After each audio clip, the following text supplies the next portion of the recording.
Hey everybody, I thought I would start out this week's video a little bit different and tell you a story in honor of Halloween. Now, if you're not a fan of creepy stories or you're a little bit squeamish, you may want to click on the link right here and go right to the Candy Dish project. Okay, good. I'm glad you stuck around. Now, this is a local story that happened in San Francisco about 5 or 6 years ago. It's a true story. Now, this is a story that involves a guy named Samuel Jackson. No, not Samuel L. Jackson. The only reason I could remember this guy's name is because it was Samuel Jackson. Now, he was a pedestrian on Market Street. Market Street is a very busy street that runs right through the center of the town, all the way to the ferry building, and it's just filled with streetcars and buses and pedestrians and cars, and it's really crazy. So Samuel Jackson was crossing the street when all of a sudden a muni bus just plowed right into him and killed him instantly. Now, this in and of itself wouldn't necessarily be newsworthy because, you know, people are killed every day in San Francisco by buses. I mean, 30, 40 people a day get smacked into by muni buses and are killed. True fact. But what makes this story interesting is what happened after he was killed. It was a few days later when the Jackson family was making preparations for Samuel's funeral and were preparing to take his body to Colma. Colma is where all of the people in San Francisco end up being buried. In fact, there are more dead people living in Colma than there are living people, and that's because San Francisco doesn't have room for any cemeteries. You can't bury anybody anymore in San Francisco. It's a small town. So everybody gets shipped down when they die to this city just south of San Francisco called Colma. It's sort of a metaphor. You're going to be shipped to Colma. The family of Mr. Jackson had him loaded up in a hearse. Now, the Jacksons lived in Russian Hill, which, as you know, San Francisco is known for its steep hills, and Russian Hill has some of the steepest hills. And the family of Mr. Jackson lived right on Hyde Street. Hyde Street is a really steep street. There's a cable car line that runs along, and if you're at the top of it, you can look straight down and you can see Alcatraz. It's a beautiful sight from up there. As the hearse was driving up Hyde Street, what the driver didn't realize is that the back doors to the hearse weren't latched properly.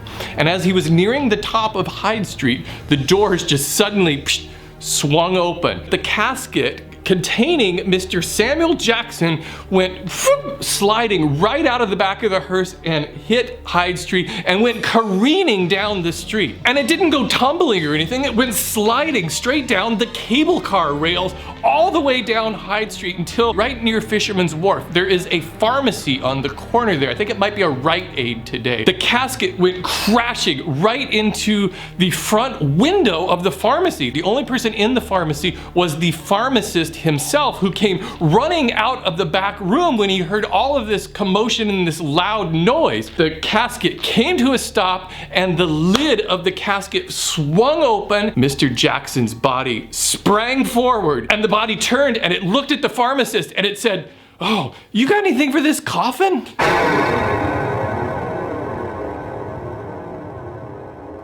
By all means, you could make this entire project using plywood, but when I think of an old-timey toe pincher coffin, I'm thinking of the Old West, where they probably just used any boards they could get their hands on, pounded it together. So that's why I'm going to use pallet wood. To give these boards a sense of scale, I'm going to cut them all down to 1.5 inch strips. And I'm cutting out some narrower strips for the cross braces.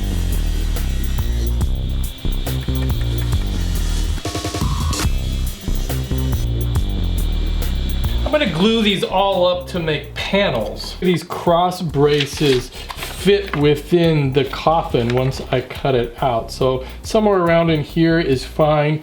In fact, I might kind of make one of them a little sideways just to give it some character.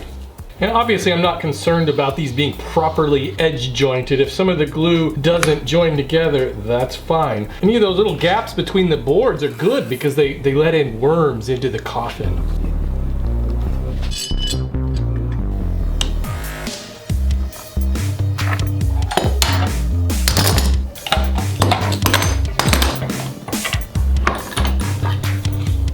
Not bad.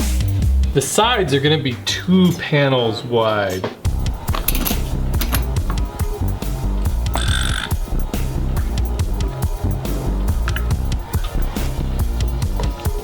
I'm attaching this template with some spray adhesive.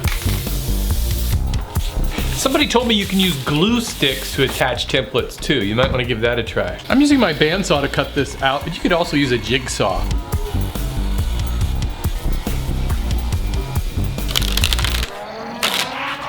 I'm cutting off the ends of these braces to make them flush.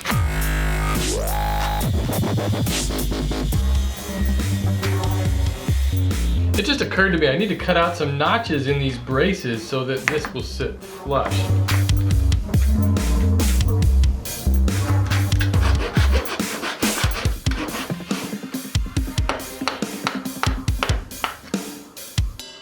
I decided all these cross braces look too thick, so I'm going to sand them all down a lot thinner.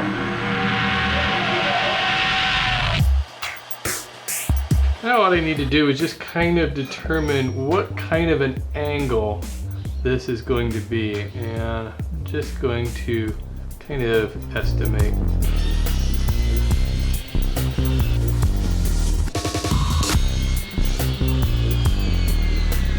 I've clamped the base of the coffin to my workbench so I have an overhang that I can clamp these sides onto.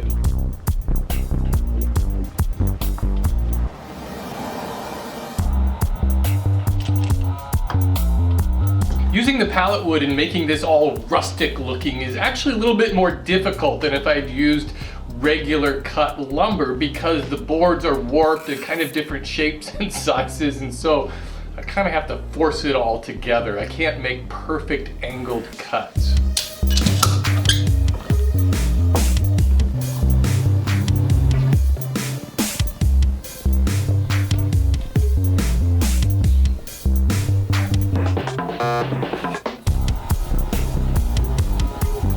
I'm not really good at clamping strategies. I usually just kind of start to put glue on something and then start putting clamps wherever they seem to work. But I guess it's gonna work out. I can use this panel to trace out the lid.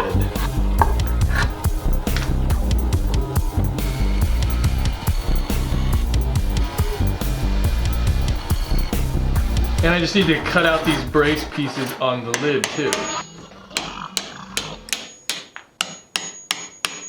I made a whole bunch of these rusty nails for a project a long time ago just by soaking them in vinegar and salt. I'm drilling holes before I put these in just because I don't want any of this wood to split. These nails are just decorative. I'm not really nailing these in any sort of pattern. This spray lacquer will give it a protective finish and seal in all the dirt and crud. These shiny brass hinges didn't look right on this, so I spray painted it, just kind of speckled it with some black spray paint.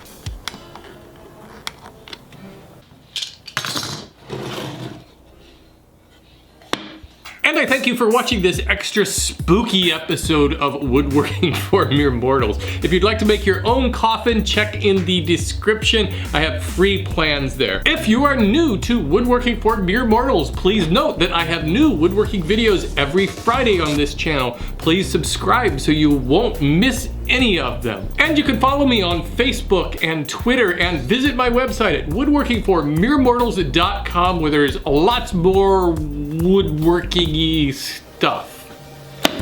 And have a happy Halloween.